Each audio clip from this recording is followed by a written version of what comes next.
अस्सलामुअलैकुम वरहमतुल्लाहि वबरकातुहू। अज़ीज़ दोस्तों, साथियों, मैं मोहम्मद शहज़ाद ख़ान आप तमाम ही का अपने चैनल एस्केडिविज़न में खैर मकदम करता हूँ। आप तमाम ही का तहे दिल से इस्तकबाल करता हूँ। उम्मीद करता हूँ आप तमाम ही खैराफियत से होंगे और खुश खुर्रम ज़िंदगी गुजार रहे होंगे। दोस्तों, जैसा कि आप पैनल पर देख पा रहे हैं कि आज की हमारी क्लास है क़सीदा। क्या है क़सीदा? ये एक नज़्म की मंजूम सिन्फ़ है, यानी शायरी सिन्फ़ है। ये एक छूट गई थी जिसे हमें पढ़ाना है। दूसरी बात, क़सीदा जो है सिर्फ सेकंड ग्रेड के लिए है।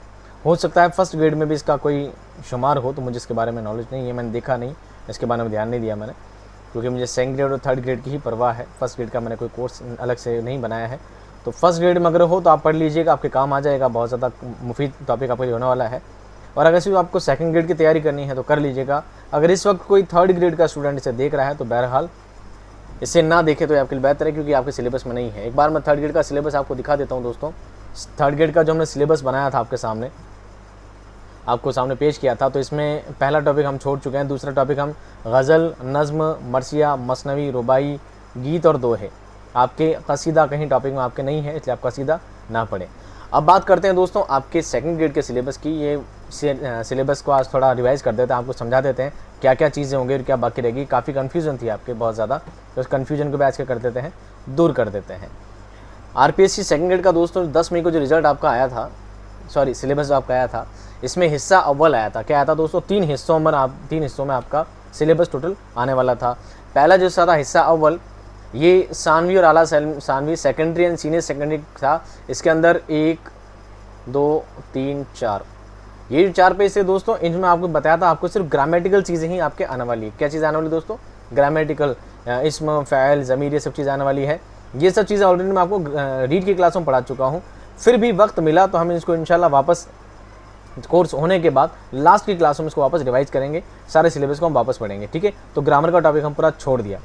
दूसरा टॉपिक आता है दोस्तों हिस्सा दोम, ग्रेजुएशन सताएगा। ग्रेजुएशन, इसमें जो पहला टॉपिक, अब ग्रेजुएशन की जब बात कर रहे हैं तो मैंने सबसे पहले मैंने दिमाग में यही सोचा था कि सबसे पहले ग्रेजुएशन का आपके लिए बहुत ज़्यादा इंपॉर्टेंट रहने वाला है। ग्रेजुएशन का जो पहला टॉपिक है दोस्तों वो है तशबिया, इस्तिआरा, मिजाज मुरसिल, यानी सनअत के बारे में है। तो सनअत में ग्रामर के साथ पढ़ाऊँगा आपको, इसलिए सनअत को मैंने छोड़ दिया था।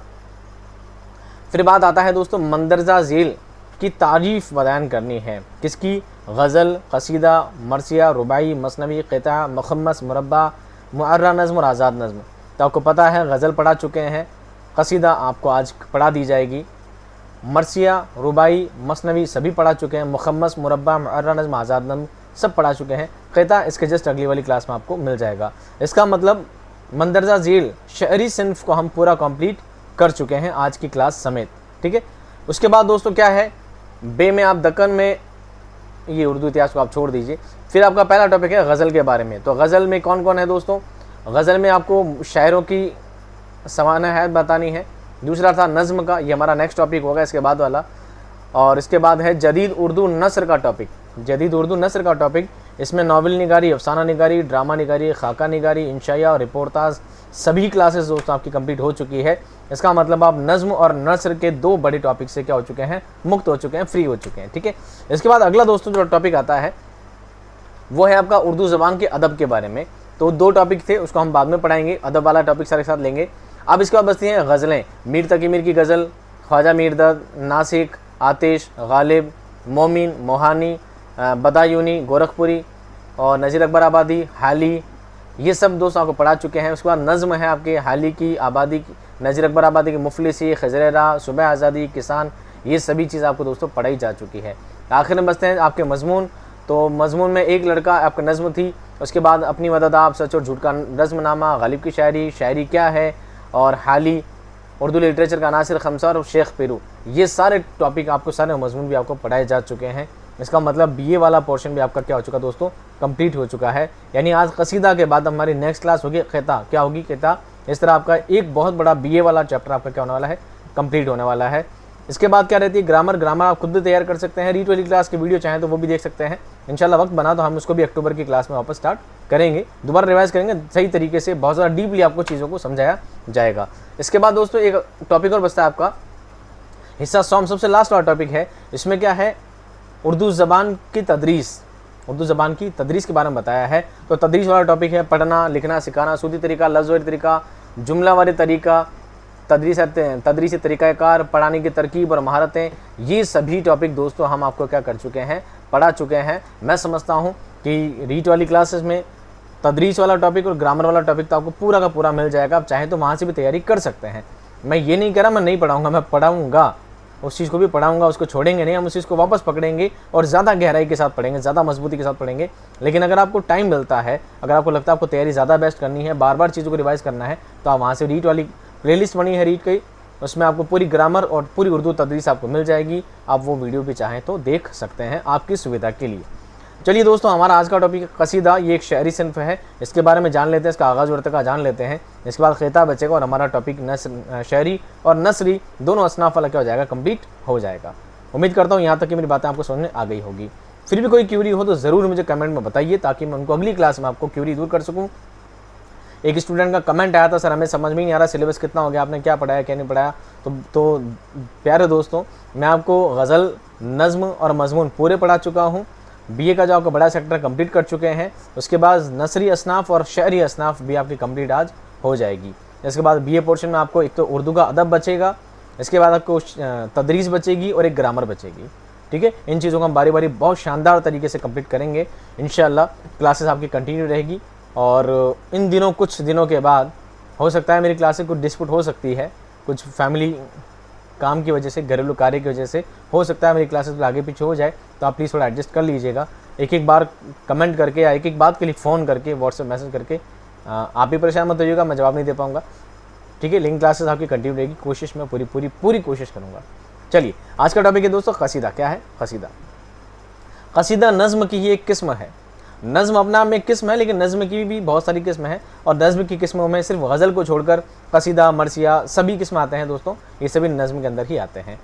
कसीदा वो सिन्फ़ सुखन है जिसमें किसी की मदह या मज़म्मत की जाए। मदह कहते हैं किसी की तारीफ़ करना, मज़म्मत कहते हैं किसी की मज़म्मत करना, यानी किसी की बुराई करना। ये खुशामद का कलाम भी कहा जाता है। खुशामद किसे कहते हैं दोस्तों? चापलूसी को। किसे कहते हैं? चापलूसी को, आज की लोकल ज़बान में। इब्तदाई दौर में बुजुर्गान दीन और बादशाह वक्त की शान में कसीदे लिखे या पढ़े जाते थे। शुरुआती दौर में क्या होता है दोस्तों? कसीदा क्या चीज़ है, पहले ये देखिए कसीदा क्या चीज़ है। गज़ल क्या चीज़ है? हुस्न इश्क की बातें। ये अरबी ज़बान वाले लोग अपनी महबूबाओं की, माशूकाओं की तारीफ़ें क्या करते थे गज़ल में, उसके हुस्न, उसके सरापे की बात क्या करते थे, तो वो चीज़ गज़ल हो गई। लेकिन जब बादशाह वक्त की, किसी आलिम दीन की, किसी बुजुर्गान दीन की अगर तारीफ़ की जाए, तो वो चीज़ क्या कहलाएगी दोस्तों? कसीदा। क्या कहलाएगी? कसीदा। इसे उस दौर में किया जाता था जब बादशाहत का ज़माना था, जब बड़े बड़े बादशाह होते थे, मुल्क में कोई राजा सम्राट हुआ करते थे, उनकी तारीफ़ में पढ़ाया जाता था। और वो लोग क्या करते थे? इनको पढ़ने के बाद खुश हुआ करते थे, राजी हुआ करते थे, और क्या करते थे? उनको इनाम के तौर पे कुछ ना कुछ दे दिया करते थे। तो वो चीज़ है कसीदा। यहाँ पर दोस्तों मैंने आपको एक लफ्ज़ बताया, मदह। क्या बताया? मदह। मदह का असली लफ्ज़ क्या है? मदह से 4 लफ्ज़ निकलते हैं। एक होता है मदह, एक होता है मद्दाह, एक होता है ममदूह और एक होता है मद्दाही। सभी का अलग अलग मतलब है, लेकिन लफ्ज़ सारे एक ही हैं। मदह का मतलब होता है तारीफ़। मदह का मतलब होता है तारीफ़। याद के लिए रखना, क्योंकि एग्जाम में पूछे जा सकते हैं इसका मतलब क्या है। दूसरा होता है मद्दाह। पहले मदह का मतलब तारीफ़, मद्दाह यानी तारीफ़ करने वाला, यानी कसीदा को जो कसीदा लिखा करता है उसे मद्दाह भी कहते हैं। ममदूह जिसकी तारीफ़ की गई हो, यानी जिस बादशाह के लिए लिखा है उसे क्या कहेंगे? ममदूह, जिसकी तारीफ़ की गई हो कसीदे में। और मद्दाही, तारीफ़ करने का ये फ़ैल है, ये मद्दाही कहलाएगा, यानी कसीदा को ही आप मद्दाही का फ़न कह सकते हैं। चारों लफ्ज़ समझ में आ गए आपके? चलिए आगे देखिए। अब बात करते हैं दोस्तों कसीदे के बारे में। बात करते हैं अगर कसीदे के बारे में, कसीदे का जो फ़न है इसके बारे में बात करते हैं। पहले हम सिर्फ लफ्ज़ के बारे में बात करते हैं। कसीदा की उत्पत्ति कैसे हुई? हिंदी में आप भी समझेंगे कसीदा की उत्पत्ति कैसे हुई, कसीदा लफ्ज़ कैसे निकला, कसीदे की शुरुआत कैसे हुई। तो इस चीज़ को दोस्तों हम 2 अलग अलग नज़रियों से समझेंगे। 2 अलग अलग मुहक्किकीन के जो ग्रुप हैं, उन लोगों ने अलग अलग चीज़ को माना है। एक तबका क्या कहता है वो देखिए।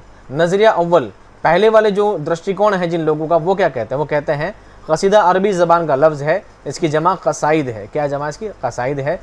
और इसके मानी है मग़ज़ गलीज़ या सतबर है। मग़ज़ गलीज़, मग़ज़ कहते हैं दिमाग को, मग़ज़ कहते हैं दिमाग को। कहते हैं मग़ज़ ख़राब तो नहीं है, मग़ज़ यानी दिमाग। गलीज़ कहते हैं मजबूत या गाढ़ापन। मग़ज़ गलीज़ का असली मतलब होता है उर्दू में इसका मानी गाढ़ा मगज़ या दलदार गुदा या मोटी चर्बी होता है। उर्दू में इसका मतलब क्या होता है दोस्तों? दलदार गूदेदार चीज़, दलदार चीज़ या मोटी चर्बी, इसका असली मतलब होता है। वैसा क्यों है मैं समझाता हूँ आपको। जिस तरह इंसान के जिस्म में दिमाग की अहमियत होती है, उसी तरह उर्दू शायरी में कसीदे की अहमियत होती है। एक इंसान के जिस्म में हर चीज़ बहुत इंपॉर्टेंट है, आंखें ज़रूरी है, नाक ज़रूरी है, लेकिन कहते हैं सभी चीज़ों पर कंट्रोल किसका होता है? कंट्रोल किसका होता है? कंट्रोल होता है दिमाग का। किसका होता है? कंट्रोल दिमाग का। इसका मतलब इंसान की पूरी बॉडी में सबसे ज़्यादा ज़रूरी, अगर मान ली हाथ कट जाए तो बताओ इंसान मर जाएगा? नहीं, ज़िंदा रहेगा। हाथ कटा इंसान भी हो सकता है, पैर कटा इंसान भी हो सकता है, अंधा इंसान भी हो सकता है, गूंगा बहरा इंसान भी हो सकता है, लेकिन बिना दिमाग का इंसान हो सकता है? बताइए, हो सकते हैं? हाँ, बिना दिमाग का इंसान एक है मेरे ध्यान में बहुत, जिसका दिमाग बिल्कुल है नहीं, दिमाग की जगह भूसा भरा है, पर फिर भी ऐसे लोग भी होते हैं दुनिया में जिनका दिमाग नहीं होता, भूसा भरा होता है। तो बहरहाल तो कहते हैं कि कसीदे की वही अहमियत है जो एक इंसान के जिस्म में दिमाग की होती है, इसलिए इसे दिमाग कहा जाता है। क्या कहा जाता है? इसे शेर व शायरी का दिमाग कहा जाता है, इसे कसीदा कहा जाता है, यानी इसे मगज़ गलीज़ कहा जाता है। समझ गए आप बात? वहीं कसीदे की अहम खुसूसियात में पुरशिकवा, ज़ोर बयान, मुबालगा आराई, तख़य्युल की बुलंदी, मज़मून आफरीनी और फ़साहत व बलागत की मौजूदगी होती है, इसलिए इसको कसीदा भी कहा जाता है। अब ये चीज़ें क्या है दोस्तों? ज़ोर बयान, बयान को ज़ोर देकर, किसी बात को बहुत ज़ोर देकर पेश करना। मुबालगा आराई, बात को बहुत ज़्यादा बढ़ा चढ़ा के कहना। तख़य्युल की बुलंदी, तख़य्युल कहते हैं ख्याल को, ख्याल यानी कहते हैं कल्पना शक्ति को, कल्पना शक्ति की बुलंदी, ऊंचाई। मज़मून आफरीनी, बातों को एक अच्छी तरतीब के साथ पेश करना। फ़साहत व बलागत, यह मैं आपको पढ़ा चुका हूँ। फ़साहत व बलागत को सनाअत कहते हैं ना, सनअत में फ़साहत और बलागत का आपको मैंने पूरा समझाया था। तो फ़साहत व बलागत की मौजूदगी भी इसमें हुआ करती है, इसलिए इसको कसीदा कहा जाता है।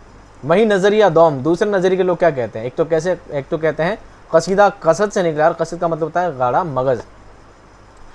कसीदा का मतलब होता है गाढ़ा मगज़, ठीक है। और दूसरा क्या कहता था, वो देखिए, बाज़ हज़रात का कहना है कि ये कसीदा लफ्ज़ कसद से निकला है। किससे निकला है? कसद से निकला है। अरबी ज़बान में कसद का मानी इरादा करना या नियत करना होता है, यानी शायर इरादतन किसी की तारीफ़ या बुराई करे तो यही क्या कहलाएगा? कसीदा कहलाएगा।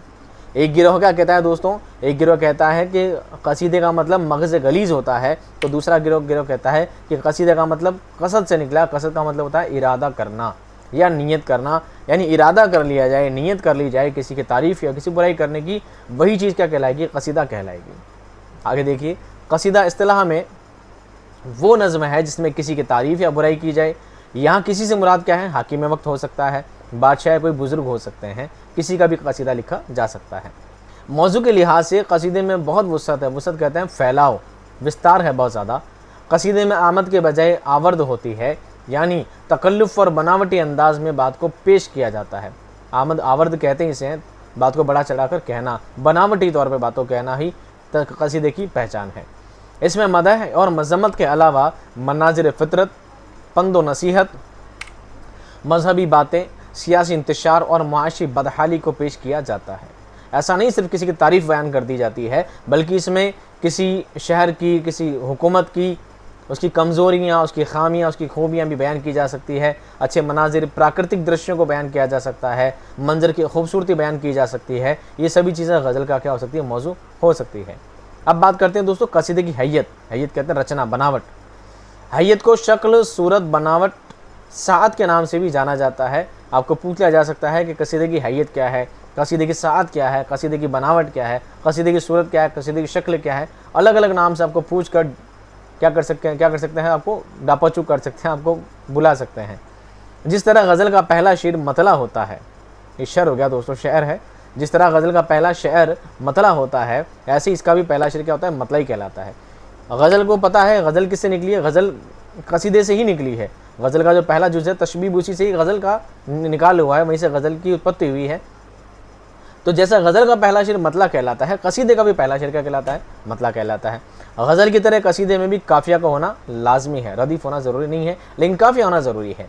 गज़ल के तमाम मतले एक साथ आते हैं, जबकि कसीदे में कहीं भी इस्तेमाल हो सकते हैं। अगर कसीदे में दो मतला हैं तो उसे ज़ू मतलाइन कहा जाता है, और अगर दो से ज़ायद हैं तो ज़ुल मताले कहा जाता है। अगर कसीदे में दो मतला हैं, जैसे गज़ल में था ना, पहला है तो मतला है, दूसरा है तो मतला सानी है, तीसरा है तो मतला सालस है, चौथा है तो मतला राबे है। इस तरह आपको बताया ना, कंटिन्यू आगे बढ़ता जाता काउंटिंग के साथ। तो ये चीज़ इसमें होती है। तो कसीदे में भी, कसीदे में पहला है तो मतला है, दूसरा है तो जुल मतालेइन है। क्या है? जुल मतालेइन, यानी 2 मतला है इसमें, 2 से ज़्यादा है तो क्या कहलाएंगे? जुल मताले। क्या कहलाएगा? जुल मताले। ये जदू हो गया दोस्तों, जू था, ठीक है, दाल नहीं है यहाँ पे। एक से ज़्यादा मतला हो तो तजदीद मतला भी कहा जाता है।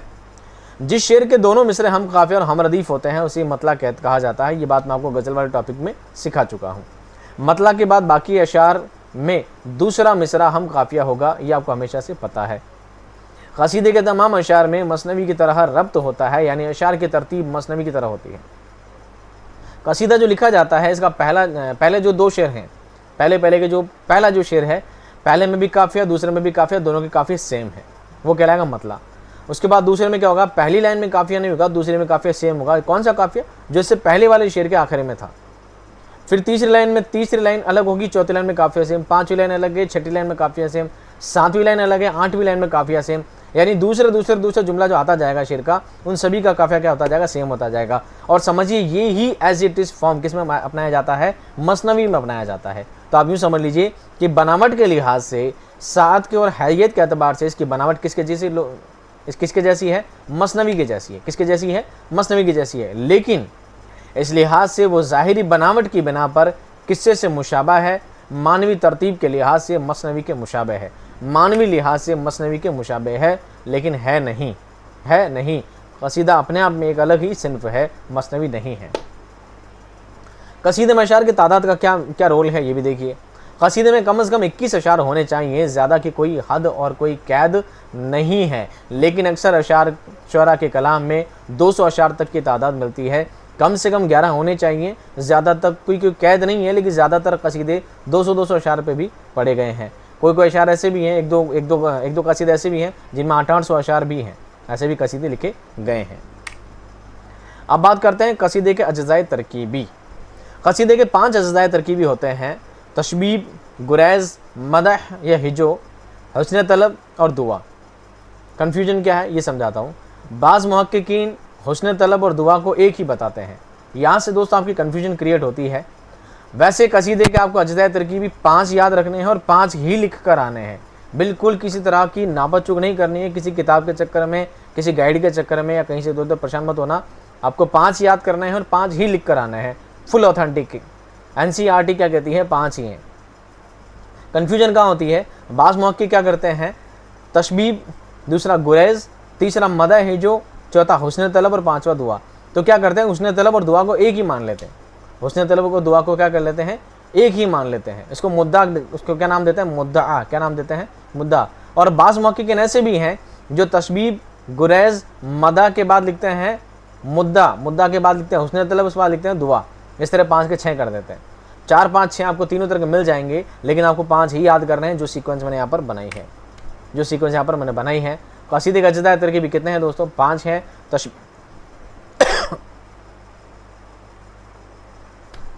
तशबीब, गुरैज़, मदह, हुस्न तलब और दुआ।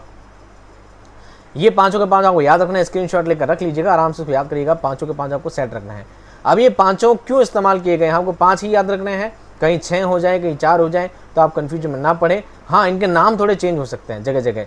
तशबीब का नाम तशबीब ही मिलेगा, गुरैज़ का नाम गुरैज़ ही मिलेगा, मदह की जगह मदह और हिजो दोनों एक ही चीज़ हैं। बस फ़र्क क्या है? मदह में किसी की तारीफ़ की जाती है और हिजो में किसी की बुराई की जाती है। तो मदह हिजो आपके एक साथ मिल सकते हैं। और वैसे कसीदे तारीफ़ के लिए ही लिखे जाते हैं, इसलिए हिजो नहीं लिख के मैंने मदह लिख कर यहाँ पर बता दिया है। उसके बाद है हुस्न तलब, जिसको कहीं जगह आप हुस्न तलब और कहीं जगह आपको मुद्दा भी लिखा मिलेगा।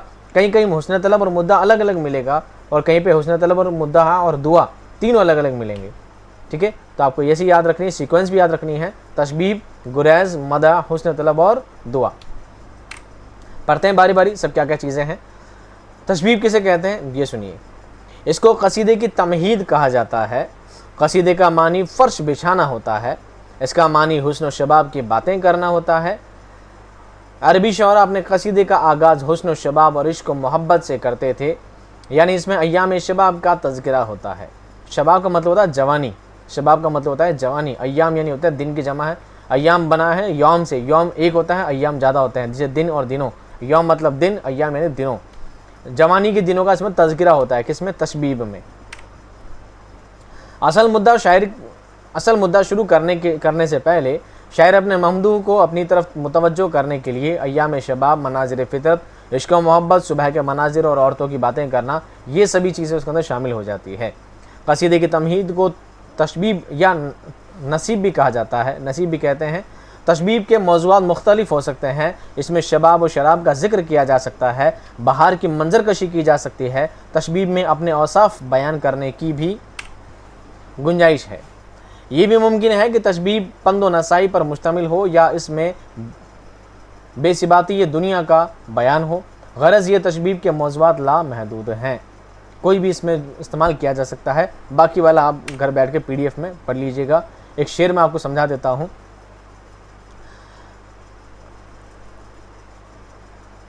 शायर सवाल करता है कि ए मैं नौ, ये बता कि तो झुक कर किसे सलाम कर रहा है।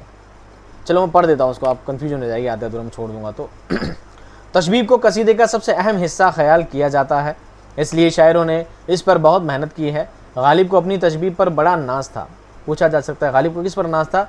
कसीदे में अपनी तशबीब पर बड़ा नाज था। उन्होंने बहादुर शाह ज़फ़र की मदह में एक कसीदा लिखा है जिसकी तशबीब बहुत दिलकश है। पहली तारीख़ का चाँद उन्हें ऐसा लगता है जैसे कोई शख्स तस्लीम बजा लाने को झुका हुआ है। शायर सवाल करता है कि ऐ मैं नौ, ये बता कि तू झुक कर किसे सलाम कर रहा है। तो शायर में इस तरह लिखते हैं, हाँ मैं नौ सुने हम उसका नाम जिसको तू झुक कर रहा है सलाम। एक बादशाह की तारीफ़ में लिख रहा है कि बादशाह तुझे देख कर तो क्या करता है, चाँद भी झुक कर सलाम किया करता है। ऐसी बातें बड़ा चाह के लिखना ही कसीदा है। क्या है? ज़रूरत से ज़्यादा तारीफ़ कर देना, ज़रूरत से ज़्यादा तारीफ़ कर देना और तारीफ़ को बहुत ही ज़्यादा डिटेल में बयान कर देना, इतना ज़्यादा बढ़ाना कि बात बिल्कुल बंडल लगने लगे। सुनते सुनते अरे आपकी कोई तारीफ़ कर रहा है साहब, आप तो बहुत महान आदमी हो, तो आपको लगेगा भाई अच्छा, अरे यार आप तो महापुरुष आदमी हो, अरे आप तो पुरुष ही नहीं हो। ठीक है, इतना ज़्यादा बड़ा चढ़ करना, अगला खुद समझ जाता है साला मेरी चापलूसी कर रहा है। क्या कर रहा है? चापलूसी कर रहा है। तो वही काम कसीदे में शामिल होता है। और कसीदे के लिए अल्ताफ़ हुसैन अली क्या कहते हैं कि मुझे इसमें संडास की बू आती है। कसीदे से क्या आती है? संडास की बू आती है। हली फरमाते हैं मुकदमा शेर व शायरी में। गुरैज़, दूसरा जुज़ क्या है दोस्तों? गुरैज़। तशबीब हो गई। अब क्या है बात? गुरैज़। अदबी इस्तिलाह में दो बैलों को एक जुए में जोतना गुरैज़ कहा जाता है।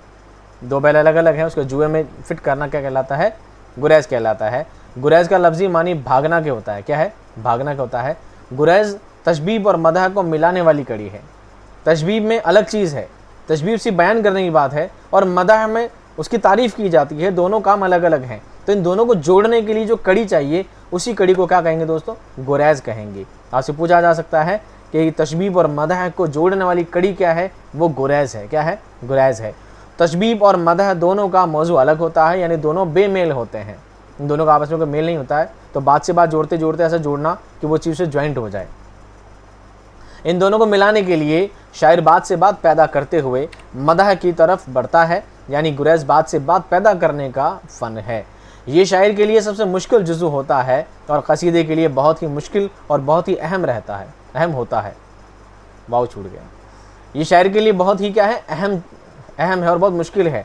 एक बात को दूसरी बात से कनेक्ट करने के लिए एक फ़न का इल्तिज़ाम करना बहुत ही ज़्यादा मुश्किल काम है। तो शायर के लिए सबसे मुश्किल जुज़ कौन सा है? गुरैज़। कौन सा है? गुरैज़। तशबीब के बाद शायर मदह की तरफ कदम बढ़ाता है। वो बराह रास्त मदह नहीं करता, बल्कि बात से बात पैदा करके मदह की तरफ आता है। इस बात से बात पैदा करने को गुरैज़ कहते हैं। गालिब के कसीदे से तशबीब की जो मिसाल ऊपर पेश की जा चुकी है, उसमें शायर पूछता है कि मैं नो आखिर तू किसको झुककर सलाम कर रहा है।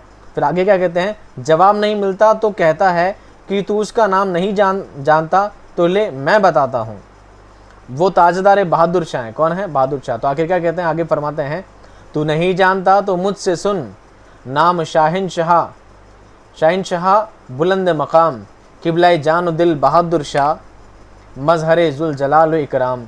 ये गुरैज़ की ये क्या है? मिसाल हो गई। क्या हो गई? मिसाल हो गई है। अब बात करते हैं तीसरी, मदह और हिजो। वैसे मदह का मतलब होता है तारीफ़ करना, हिजो मतलब होता है बुराई करना, किसी की मजम्मत करना। और ये दोनों जो इसी जगह आते हैं। हालांकि महजो वाले कसीदे मैंने सुना नहीं है, फिर भी लिखे तो ज़रूर गए होंगे, अभी मेरे नॉलेज में नहीं है। मदह में क्या है, इसके बाद शायर अपने ममदूह की तारीफ़ करता है और उसमें खूब मुबालगा से काम लेता है, यानी बात को बहुत ज़्यादा बड़ा चढ़ा कर कहता है, मेरा राजा महान है, मेरा राजा अंतर्यामी है, बहुत बड़ा सम्राट है, ऐसी बातों को उसमें लिखा करता है। यही कसीदे की खूबी है। कसीदा लिखा इसके लिए जाता है, कसीदे का मेन जुज़ ही मदह है। क्या है मेन? कसीदा लिखा किसके लिए जाता है? मदह के लिए ही लिखा जाता है। कसीदे में ख़ास तौर पर मदह के हिस्से में शायर पुरशिकवा अल्फाज का इस्तेमाल करता है, उससे मदह में ज़ोर पैदा होता है। मदह की मिसाल मुलाहिज़ा हूँ, मदह कैसे करता है ये भी देखें। शहसवारी तरीक़े इंसाफ, नौबहारे हदीक़े इस्लाम, जिसका हर फ़ैल सूरत एजाज़, जिसका हर कौल मानिए इल्हाम। कुछ इस तरह की बातें बड़ा चला कर पेश करता है। चौथा है मुद्दा यानी हुस्न तलब। और मुद्दा को हुस्न तलब कहते हैं, हुस्न तलब को मुद्दा कहते हैं, दोनों वर्ड एक ही हैं। कहीं पर आपको मुद्दा मिलेगा, कहीं हुस्न तलब मिलेगा, कहीं आपको हुस्न मतलब भी मिलेगा, हुस्न मतलब भी मिलेगा। तो आप हुस्न मतलब को देख के कन्फ्यूज़ ना हो। हुस्न तलब, हुस्न मतलब और मुद्दा तीनों एक ही चीज़। उसका मुद्दा क्या बयान करना है। उसने पहले बात शुरू की, गुरैज से जोड़ी, मदाह में तारीफ़ कर दी। अब उसका मुद्दा क्या है, वो क्यों कर रहा तारीफ़ सारी। हर काम के लिए क्या होती, कुछ ना कुछ वजह होती है। आदमी फोकट में कोई काम नहीं करता, आदमी फोकट में कोई काम नहीं करता, किसी तारीफ़ भी कर रहा है तो पीछे कुछ ना कुछ क्या होगा, लालच होगा। तो इस मुद्दा क्या बयान करता है वो देखिए। अब मुद्दा उसके पीछे क्या है। कसीदे का चौथा जुज़ मुद्दा या गरज़ मतलब, गरज़ मतलब नाम इसका, गरज़ मतलब है यानी मदह गोई के बाद कसीदा निगार अपना मुद्दा बयान करता है। जैसे गालिब ने एक क़ाते में अपनी माली मुश्किलात बयान करने के बाद कहा है, क्या कहा है, मेरी तनख्वाह कीजिए माह ब माह, ता न हो मुझको ज़िंदगी दुश्वार। ठीक है, मेरी तनख्वाह बढ़ा दीजिए ताकि ज़िंदगी गुजारना मुश्किल ना हो, ये उनका मुद्दा है। लेकिन ये कसीदे का लाजमी जुज़ नहीं है, यानी ये ज़रूरी नहीं कि हर कसीदे में शायर अपना मुद्दा बयान करे ही करे, ज़रूरी नहीं है। अब बात आती है दोस्तों आखिरी में दुआ की। हालांकि देखो मुद्दा क्या हो सकता है, मुद्दे दो हो सकते हैं। अगर मान लीजिए बादशाह की तारीफ़ करेगा, किसी हुकूमत के सुल्तान की बात की तारीफ़ करेगा तो क्या मिलेगा, इनाम में घर मिल सकता है, ज़र मिल सकता है, सोना चांदी मिल सकता है, कुछ मिल सकता है। लेकिन किसी फ़कीर की तारीफ़ कर दी, किसी आलिम दीन की तारीफ़ कर दी, उससे क्या मिलेगा, उससे मिलेगी उससे दुआ। क्या मिलेगी, दुआ। और दुआ क्या है, सोने चांदी से बहुत ज़्यादा कीमती चीज़ है, और वो चीज़ इस वक्त मैं आपसे ले पा रहा हूँ। ठीक है, आप भी मेरे हक़ में दुआ कीजिएगा ताकि मैं अपनी कोशिशों में कामयाब हो सकूं और आप सभी जॉब लग जाएंगे। मेरे लिए इससे बढ़कर कुछ भी नहीं होगा, वही मेरा असली कामयाबी होगी कि मैं आपके इस काम में अपनी मेहनत पूरी कर पाया। तो मुद्दा उसका क्या होता है, अगर बादशाह से है तो कुछ पैसे टके की उम्मीद कर सकता है, और अगर किसी आलिम दीन की, किसी बुजुर्गान दीन की अगर तारीफ़ करता है तो इसलिए करता है ताकि उनसे कुछ फैज़ हासिल हो, उनकी दुआ हासिल हो, उनका कुर्ब हासिल हो। ठीक है, अब आखिरी जुज़ है दोस्तों दुआ। क्या है, दुआ। कसीदे का आखिरी जुज़ दुआ है, यानी शायर अपने ममदू को दराजी उम्र या बुलंदी इक़बाल वगैरह की दुआ देकर कसीदा ख़त्म कर देता है। जैसे गालिब ने अपने कसीदे में बहादुर शाह को दुआ दी कि तुम्हारी सल्तनत क़यामत तक बाकी रहे। ऐसी क्या करता है, अपने ममदूह के लिए क्या करता है, दुआ करता है अज़ल से रवानी आगाज़ हो अबद तक रसाई अंजाम। अब बात करते हैं दोस्तों कसीदे की अक़साम। आपको चारों सिर्फ नाम याद रखना है, पढ़ूंगा नहीं पूरा। ठीक है, एग्ज़ाम में नहीं आएगा आपका। कसीदे की अक़साम है, मौजू के लिहाज से 4 अक़साम है, मौजू के लिहाज से 4 अक़साम है। आगे और भी अक़साम है। ठीक है, मौजू के लिहाज से कितनी अक़साम है, 4। मदहिया, हिजोइया, वाजिया और बयानिया। मदहिया किसे, जिसमें किसी की तारीफ़ की गई हो वह कहलाएगा मदहिया कसीदा। जिसमें किसी की बुराई की गई हो वो कहलाएगा हिजोइया कसीदा। जिसमें पंदो नसीहत हो, कोई नसीहत आमेज़ बात बताई गई हो वह कहलाएगा वाजिया। और जिसमें किसी कैफियत हालत का बयान हो वह कहलाएगी बयानिया। वह क्या कहलाएगा, बयानिया कसीदा कहलाएगा। चारों नाम आपको याद रखने हैं। एनसीईआरटी में आपको 2 ही दिए गए हैं, मदहिया और हिजोइया। मदहिया और हिजोइया आपसे पूछे कि मौजू के लिहाज से कितने हैं तो आपको 2 ही बताने, 4 बताने ही नहीं, आपको बताने कितने, 2 ही हैं। कितने हैं, 2 हैं, मदहिया और हिजोइया। मदहिया और हिजोइया चारों मैं आपको बता रहा हूँ, आप सिर्फ याद रखिएगा इसको। कसीदे की अक़साम हैयत के लिहाज से 2 है। कितनी है, 2 है, खिताबिया, तमहीदिया। खिताबिया और तमहीदिया। खिताबिया में क्या होता है, जब शायर खिताबिया कसीदा लिखता है तो तमहीद वगैरह कुछ नहीं पेश करता है, डायरेक्ट अपने मुद्दे को बयान कर देता है। डायरेक्ट क्या करता है, ममदू की मदह करना शुरू कर देता है, बिना कुछ देखे बिना कुछ पढ़े उसका काम होता है। डायरेक्ट शुरुआत कर दी सीधी तारीफ़ से, वो कहलाएगा खिताबिया। क्या कहलाएगा, खिताबिया। जबकि दूसरी होती है तमहीदिया। तमहीदिया कसीदे में क्या होता है कि जब वो अपने ममदू की मदह करने वाला है, जिसकी तारीफ़ करने वाला है, जिसके लिए कसीदा लिखने वाला है, उसकी पहले तशबीह बयान करेगा, फिर गुरैज़ से बातों को जोड़ेगा, फिर मदह करेगा, तारीफ़ करेगा, फिर अपना मुद्दा बयान करेगा, उसके बाद में उसके लिए दुआ करेगा। ये सिस्टमेटिक जो तरीका होता है ये तमहीदिया कसीदा कहलाता है। ये रचना के आधार पर, बनावट की हैयत के आधार पर इसके दो मिसालें हैं, दो इसके अक़साम हैं, तमहीदिया और खिताबिया। याद रह जाएगी, नहीं रहे तो याद कर लेना, ठीक है। अब बात करते हैं दोस्तों कसीदे का आगाज़ और इर्तिका। कसीदे का आगाज़ इर्तिका की जब बात करेंगे दोस्तों तो हम इसको आसानी से समझने के लिए 4 दौर में बांटेंगे। कितने दौर बांटेंगे? 4 दौर में। पहला जो दौर है तब तो कसीदे की और शुरुआत होती है, जब कसीदे के नमूने पाए जाते हैं। दूसरा दौर है यहाँ पर कसीदा बामे उरूज पर पहुँच जाता है। तीसरे दौर में कसीदा ख़त्म होता नज़र आता है और चौथे दौर में कसीदा साफ़ हो जाता है। आज के दौर में कसीदे लिखे ही नहीं जाते, यूँ समझ लीजिए आप। चौथे दौर में क्या हो जाता है? बिल्कुल सफ़ाया हो जाता है। पहले में शुरुआत होती है, दूसरे में बामे उरूज पे पहुँचता है, तीसरे में सिर्फ इसका पतन होना स्टार्ट हो जाता है और चौथे में जाकर साफ़ हो जाता है। तो हम बात करते हैं कसीदे का पहला दौर। कसीदे का पहला दौर क्या है, कहाँ शुरुआत होती है? देखिए, कसीदे का आगाज़ दक्कन से होता है। कहाँ से होता है दोस्तों? दक्कन से, दक्किन से होता है। दक्कन में कुली कुतुब शाह पहले कसीदा गो शायर हैं, इशार हो गया, शायर हैं, क्या है? शायर हैं, एन छूट गया। ये गोलकुंडा यानी कुतुब शाही हुकूमत के 5वें बादशाह हैं। कौन? कुली कुतुब शाह। इनके बारे में मैं गज़ल वाले टॉपिक में पूरा बयान कर चुका हूँ ना, नज़्म वाले टॉपिक में पूरा बहुत डिटेल बयान किया आपको। ये पहले साहिब दीवान शायर हैं। इनके कलाम में गज़ल, मसनवी, मरसिया, नज़्म के अलावा कसीदे भी मिलते हैं। उन्होंने हम्द, नात, मनक़बत, मज़हब और त्यौहार पर कसीदे लिखे और पढ़े हैं। मोहम्मद कुली कुतुब शाह के बाद दक्कन के सबसे अहम कसीदा गो शायर मुल्ला नुसरती हैं। पहला नाम कहाँ से लेंगे हम? मोहम्मद कुली कुतुब शाह से। दूसरा नाम किसका लेंगे? मुल्ला नुसरती का। किसका लेंगे? मुल्ला नुसरती का। मुल्ला नुसरती हैं। मुल्ला नुसरती आदिल शाही हुकूमत के शायर हैं। मुल्ला नुसरती आदिल शाह सानी के दोस्त और उनके दरबारी शायर भी थे। आप सोचिए, कोई दरबारी शायर, दरबार में एक शायरी करने वाला इंसान जब बादशाह का दोस्त हो जाएगा तो बताओ लोगों में जलन नहीं होगी? बिल्कुल। तो लोगों को इनसे जलन होने लगी। इनके हासिदीन ने इनसे हसद करने वालों ने, इनसे जलने वाले लोगों ने इनका क्या कर दिया? कत्ल कर दिया। किनका? मुल्ला नुसरती का। ये सवाल एक बार पहले पूछा जा चुका है, इसलिए आप याद रखिएगा। किस शायर को उनके हासिदीन ने कत्ल कर दिया? मुल्ला नुसरती। कौन थे? मुल्ला नुसरती। अली आदिल शाह सानी ने मुल्ला नुसरती को मलिकुश्शअरा का खिताब दिया। मुल्ला नुसरती के कसीदे और उनकी मसनवी अली नामा में शामिल हैं। मुल्ला नुसरती को हासिदीन ने कत्ल कर दिया था, ये बात मैं आपको डिटेल में समझा चुका हूँ। ये था दोस्तों पहला दौर, जहाँ पर नाम सिर्फ किसका आता है? कुली कुतुब शाह का और मुल्ला नुसरती का। यही दो पर क्या होता है? मामला एंड हो जाता है। अब बात करते हैं दूसरे दौर की। कसीदे का दूसरा दौर शुमाली हिंद में मिर्ज़ा मोहम्मद रफ़ी सौदा से शुरू होता है। सौदा को तो क्या समझते हैं? कसीदे की जड़ समझते हैं, जिन्होंने कसीदे को बिल्कुल इस्तेहकाम बख्शा है। जब भी कसीदे की बात आती है तो सौदा का नाम सबसे पहले आएगा, यूँ समझ लीजिए आप। सौदा ने अपने वालिद के पेशे की निस्बत से तखल्लुस रखा है। यहाँ से उर्दू कसीदे को बाकायदा तौर पर रिवाज मिला है। कसीदे की शुरुआत असल मानी में उन दोनों ने लिखे हैं, लेकिन असल मानी में रिवाज किसने किया है दोस्तों? सौदा ने किया है। किसने किया है? सौदा ने किया है। सौदा को उर्दू कसीदे का बादशाह कहा जाता है, उर्दू कसीदे का इमाम भी कहा जाता है, इनको उर्दू कसीदे का बादशाह कहा जाता है। सौदा ने हम्द, नात, मनक़बत, शहर आशूब, हिजो और मदह में कसीदे कहे हैं, यानी सिर्फ तारीफ़ नहीं बल्कि बुराई भी की है कहीं कहीं। यहीं से कसीदे का बाकायदा इब्तिदा होती है, यहीं से शुरुआत हो जाती है। अब कैसे होती है शुरुआत वो देखें। सबसे पहले कसीदे अरबी ज़बान में लिखे जाते थे, ये बात आप भी जानते हैं। इसके बाद अरबी से फ़ारसी में और फिर फ़ारसी से उर्दू ज़बान में कसीदे की रिवायत शुरू हुई। आपसे पूछे उर्दू में कसीदे की रिवायत कहाँ सही, तो आप बताएंगे फ़ारसी से। कहाँ सही है? फ़ारसी। फ़ारसी में कहाँ सही? अरबी से। शुरुआत कहाँ से हुई? अरबी से शुरू हुई है। कहाँ शुरू हुई? अरबी से शुरू हुई है। उर्दू में कसीदा फ़ारसी की तक़लीद से आया है, उसकी पैरवी से आया है। सौदा ने उर्दू किस्से को फ़ारसी कसीदे के हम पल्ला बना दिया, लेकिन सौदा ने कुल्ली तौर पर इसकी तक़लीद नहीं की, बल्कि अपने अंदाज़ में कसीदे का मयार बुलंद किया। सिस्टमेटिक ढंग से कुछ किया ना किया, लेकिन अपने स्टेटस पर, अपने तरीके से कसीदे को बहुत ऊंचा मकाम अता किया है। किसने? सौदा ने।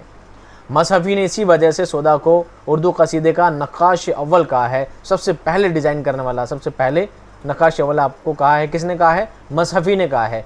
किसे कहा है? सौदा को कहा है। कसीदे के लिए तख़य्युल की बुलंदी, पुरशिकवा अल्फाज, ज़ोर बयान, मज़मून आफरीनी और सलालत का होना ज़रूरी है, और ये सब बातें सौदा के कसाइद में मौजूद हैं। कसाइद हो गया दोस्तों, कसाइद में मौजूद है। सौदा को उर्दू शायरी का सबसे बड़ा शायर माना जाता है। कसीदे की बात नहीं कर रहा मैं, सौदा को उर्दू शायरी का सबसे बड़ा शायर माना जाता है।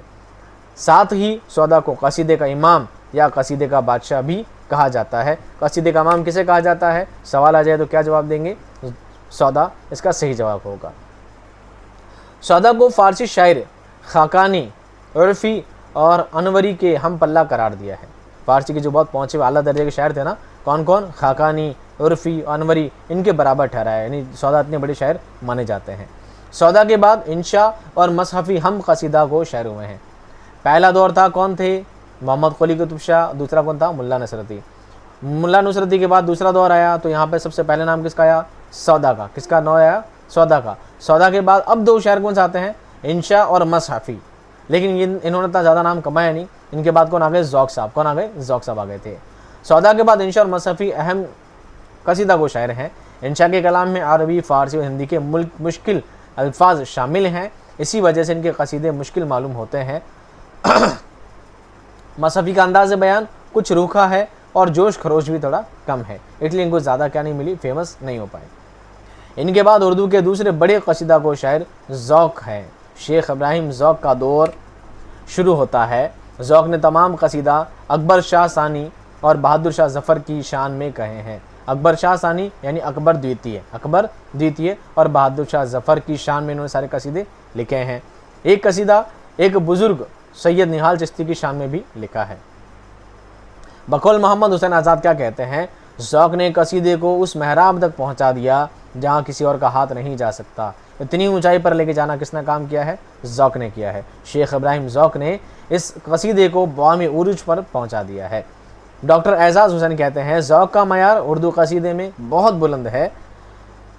सौदा के बाद सिन्फ़ शायरी के मयार को कायम रखने में ज़ौक़ ने बड़ी काबिलियत से काम लिया है।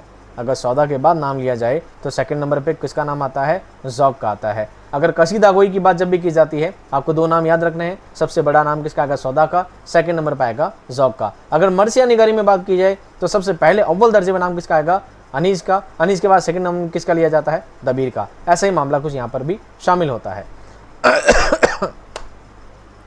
ज़ौक़ को अकबर शाह सानी ने खाकानी हिंद का खिताब दिया है। अकबर द्वितीय ने इनको खिताब दिया है, किसका, खाकानी हिंद। और बहादुर शाह ज़फ़र ने मलिकुश्शौरा का खिताब दिया है, मलिकुश्शौरा का खिताब दिया है। ज़ौक़ आज़ादी के साथ ज़ौक़ आज़ाद के उस्ताद थे और आज़ाद के वालिद मौलवी बाकर के दोस्त थे। कई मौलवी बाकर है, कई मौलवी बाकर है।